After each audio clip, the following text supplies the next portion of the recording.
que je peux vous dire aujourd'hui, c'est qu'on a un peu plus d'une centaine de plaintes sur la commune de Chastres concernant des décrochages.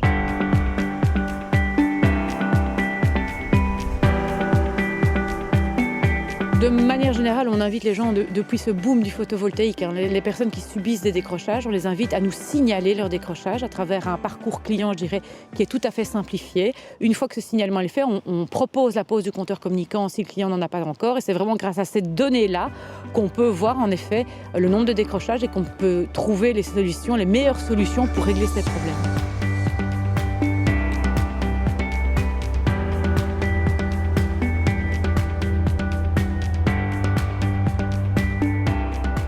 Donc l'installation d'une cabine, ça fait partie de la modernisation du réseau, donc de travaux d'investissement qui sont vraiment la colonne vertébrale du système pour éviter les surtensions et donc les décrochages. Sa mise en service est conditionnée à l'obtention d'un accord de l'organisme agréé par rapport à un poste de transformation aérien qui est, si on veut, une mini-cabine qui est également située sur ce réseau.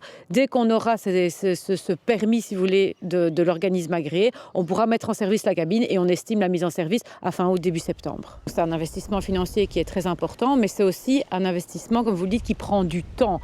Pourquoi ? Parce qu'il faut avoir les autorisations, il faut trouver les terrains, il faut disposer des autorisations.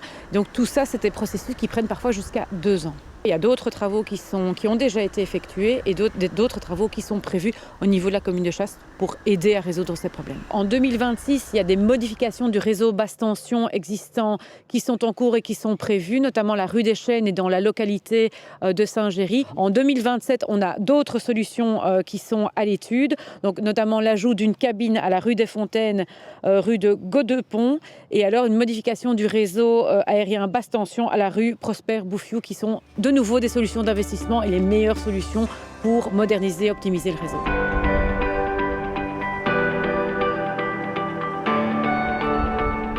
Le conseil principal qu'on peut donner aux ménages, c'est vraiment de consommer quand l'énergie est la plus disponible. C'est-à-dire typiquement durant les heures solaires, le soleil brille.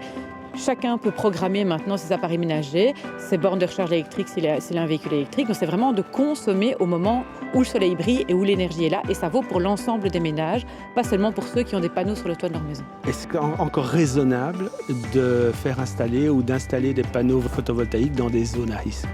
Alors, ORES n'est pas là aujourd'hui pour dire aux clients ce qu'il doit faire ou ce qu'il ne doit pas faire. C'est vraiment un choix qui leur appartient. En revanche, on a mis à disposition depuis maintenant 2024 sur notre site une carte interactive qui montre le risque des décrochages de panneaux en fonction des zones. Donc, c'est une information qui est transparente, à disposition du client et qui peut l'aider à faire son choix en toute connaissance de cause.